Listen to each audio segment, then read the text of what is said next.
Então, você querer dar peso para algo, né, para 2027, 2028 e descartar o que você está tendo de melhora no curto prazo, eu acho você querer ser extremamente preciosista. Exato, e preciosista no sentido de que, cara, eu vou fazer aquilo que eu prometi, que é convergir as expectativas de inflação para a meta.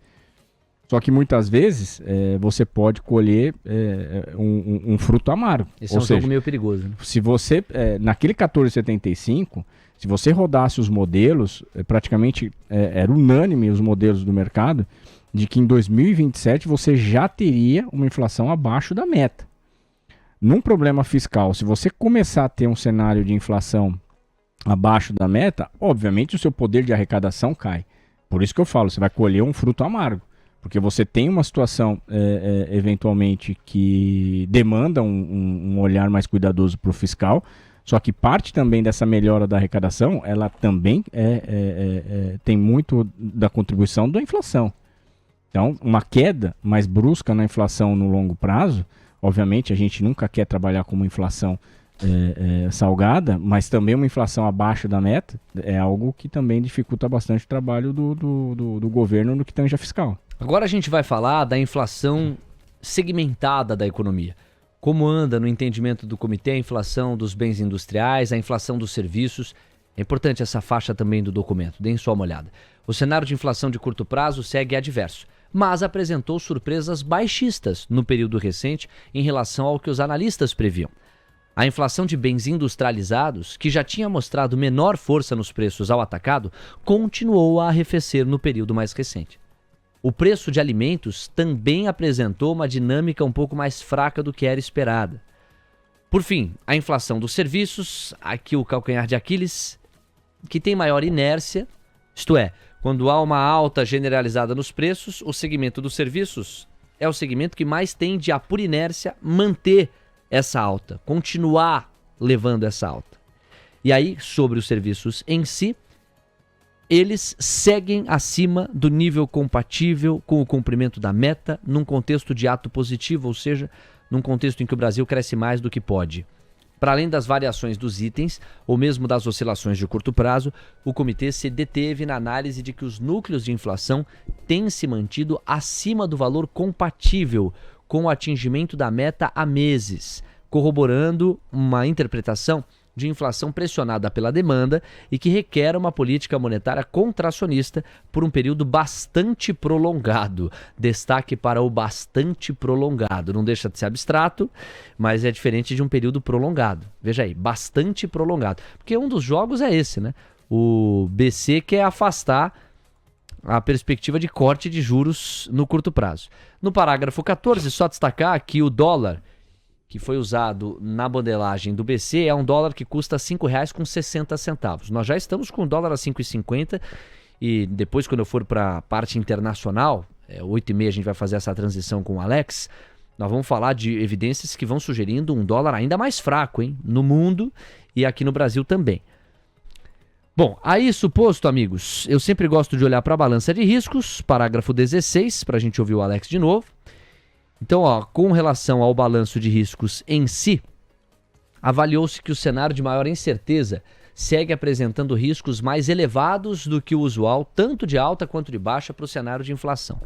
O comitê avaliou que, entre os riscos de alta para o cenário inflacionário e as expectativas de inflação, destacam-se. Então, o que pode levar essa inflação para cima? Uma desancoragem das expectativas de inflação por período mais prolongado. É logo o primeiro. Até porque o Banco Central está dizendo que agiu preponderantemente por causa disso. 2. Uma maior resiliência na inflação de serviços do que a projetada em função do hiato do produto mais positivo. 3. Uma conjunção de políticas econômicas externa e interna que tenham um impacto inflacionário maior que o esperado. Por exemplo, por meio de uma taxa de câmbio persistentemente mais depreciada. Riscos de baixa agora para a inflação. Aquilo que poderia ajudar o Banco Central a cortar juros. Eventual desaceleração da atividade doméstica mais acentuada que a projetada, tendo impacto sobre o cenário de inflação. 2. Desaceleração global mais pronunciada em função de algum choque de comércio e de incertezas. 3. Uma redução nos preços das commodities com efeitos desinflacionários. Qualquer banco central comemorou e muito a correção do petróleo que a gente viu ontem. Para frente, o comitê vai seguir acompanhando o ritmo da atividade econômica, inflação de serviços, câmbio e expectativas de inflação. Enfatizou-se que os vetores inflacionários seguem adversos, com a resiliência da atividade econômica e o mercado de trabalho pressionado, ou seja, muito forte. Expectativas de inflação desancoradas, de novo, e as projeções elevadas. Tal cenário prescreve uma política monetária em patamar significativamente contracionista por período, atenção, bastante prolongado, para assegurar a convergência da inflação à meta. Bom, com isso a gente fechou o bloco B. O C e o D são bem mais rápidos. Alex, mais algum complemento em relação a esses últimos parágrafos? Só destacar a balança de risco que o Banco Central enxerga, o primeiro ponto que ele coloca como um dos principais pontos para risco baixista de inflação, é justamente você ter uma desaceleração da atividade econômica maior do que o projetado. Obviamente, né, ele coloca também no final do parágrafo que pretende carregar essa taxa Selic por um período bastante prolongado. Agora eu pergunto para você, Léo, se você tiver uma surpresa negativa, né, nos dados tanto de mercado de trabalho como atividade, varejo, produção industrial, o que você acha que o mercado vai adotar? Tá lá, tá na ata. Primeiro ponto, na balança de risco baixista. Todo aquele bastante prolongado, o mercado vai descartar. O mercado vai descartar, porque está lá, né? Ou seja, qualquer número que você tiver daqui para frente, onde você tiver uma desaceleração e alguma surpresa até baixista, né, no que tange a atividade, o mercado já vai descartar por hora, já de cara, já esse bastante prolongado. Alex, na boa, não precisava dos 15. Não precisava. Se você substitui, mantém tudo que está escrito, só troca o 15 por 14,75. O recado era o mesmo, assim, o objetivo do Banco Central estava mantido, não é? A linha de coerência do Banco Central. O único reforço que você teve, eu tinha uma dúvida em relação ao hiato, né? Ele ainda fala que o hiato está num patamar positivo, mas você tem defasagem. Então, né, você não sabe, o Cabral até uma vez falando aqui no TC News falou, cara, eu já tentei discutir algumas vezes sobre hiato, e é de uma subjetividade tão grande, isso aí. Né? Então, quer dizer, você, diante de um cenário de incertezas e principalmente, né, expectativas também desancoradas, mas que pode também mudar da água para o vinho, e também um hiato positivo que usa muito uma modelagem subjetiva, eu acho que foi desnecessário você apertar 0,25. Concordo contigo. Bloco C, vamos lá para o último parágrafo, 20. O comitê avalia que após um ciclo rápido e firme de elevação de juros, antecipa-se como estratégia de condução de política monetária interromper o ciclo de alta e observar os efeitos do ciclo empreendido para então avaliar se a taxa de juros corrente é apropriada para assegurar a convergência da inflação à meta. Aqui, basicamente, está se oficializando a puxada do freio de mão. Agora a gente para em 15 e vê. Ressaltou-se que, determinada a taxa apropriada de juros, ela deve permanecer em patamar significativamente contracionista, de novo, por período bastante prolongado devido às expectativas desancoradas. O comitê enfatiza que seguirá vigilante, que os passos futuros da política monetária poderão ser ajustados e que não hesitará em prosseguir no ciclo de ajuste caso julgue apropriado. E para a gente fechar, aqui a K chamou atenção para os parágrafos 21 e 23. O comitê segue acompanhando com atenção como os desenvolvimentos da política fiscal impactam a política monetária e os ativos financeiros. O cenário segue sendo marcado por expectativas desancoradas, projeções de inflação elevadas, resiliência na atividade doméstica, mercado de trabalho apertado e, basicamente, período bastante prolongado para o patamar contracionista. E, por fim, em se confirmando o cenário esperado, o comitê antecipa uma interrupção no ciclo de alta de juros para examinar os impactos acumulados do ajuste já realizado, ainda por serem observados, e então avaliar se o nível corrente da taxa, considerando a sua manutenção por período bastante prolongado, eu juro para você, acho que foram 12 expressões por período bastante prolongado, é suficiente para assegurar a convergência da inflação à meta. O comitê enfatiza que seguirá vigilante e que os passos futuros da política monetária poderão ser ajustados e que não hesitará em prosseguir no ciclo de ajuste. É uma decisão unânime, todos os membros do colegiado, portanto, concordam integralmente com tudo que foi mencionado em parágrafos anteriores, e aqui estão as projeções. O IPCA com que o Banco Central está trabalhando em 25 está em 4,9 e em 26, 3,6.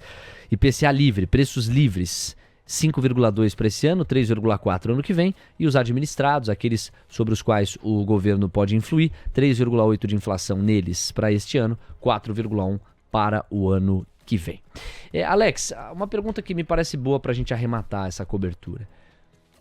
O que tende a fazer o Copom se ele se deparar com um cenário que entrega sim a desaceleração da atividade doméstica? Você começa a ter um CAGED mais fraco, uma PNAD mais fraca.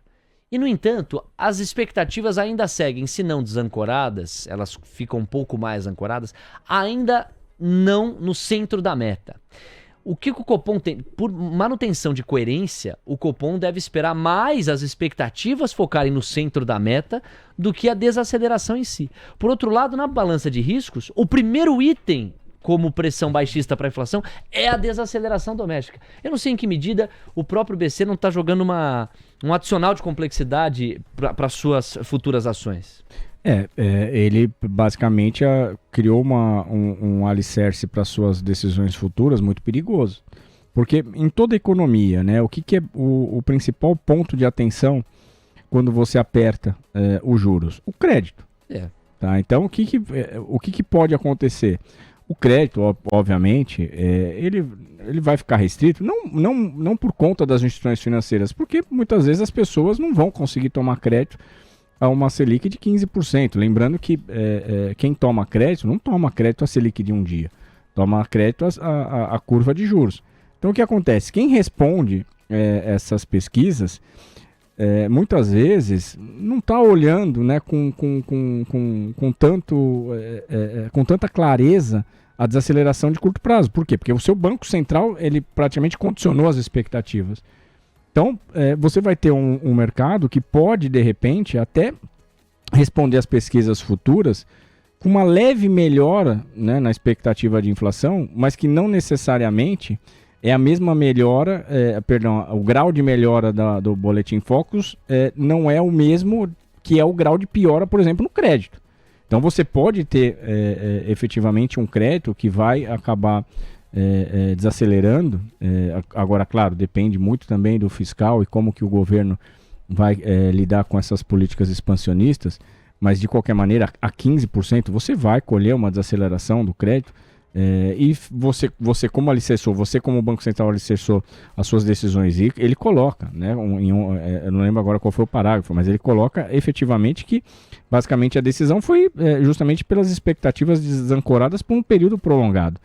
Então, se você tiver um mercado que, dado a incerteza lá na frente, também não está disposto a rever essas leituras de inflação mais para baixo, você vai ter uma leitura que praticamente não vai se mover, porém a atividade de curto prazo vai estar já criando uma desaceleração. E um baita problema, então, para o Banco Central, porque é isso, nós estamos aqui construindo um eventual cenário em que o BC teria lançado contra si mesmo uma armadilha. Um cenário em que os sinais de desaceleração se avolumam, se acumulam, e embora haja alguma melhoria nas expectativas inflacionárias, essa melhoria ainda não é suficiente para que as expectativas mirem o centro da meta, e isso pode deixar o Banco Central de mãos atadas ou amarradas, mesmo com os sinais de desaceleração doméstica. E sabe qual é o outro perigo? Você sabe que praticamente você vai ter ainda, né, grandes discussões no Congresso, praticamente aí, não só sobre emendas, mas também sobre toda a questão fiscal.